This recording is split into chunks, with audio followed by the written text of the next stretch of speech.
Rekordforsøg. Hubert han skal prøve at se, om man kan putte 2 marshmallows i munden af de kæmpe store. Der var en. Den fylder allerede en del.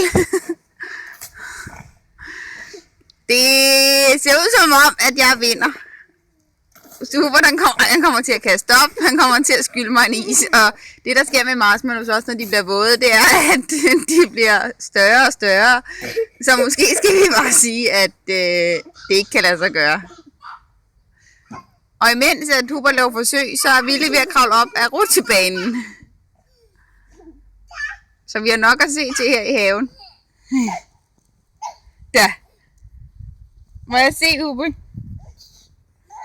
Jeg tror bare, vi skal... Og der er også noget meget med snot. Jeg tror bare, vi skal sige, at rekordforsøget er afblæst. Du kan ikke have 2 i munden på en gang, skat. Nu har du spist den ene. Ja, okay. Jeg tror, du skal vente, til du bliver lidt ældre.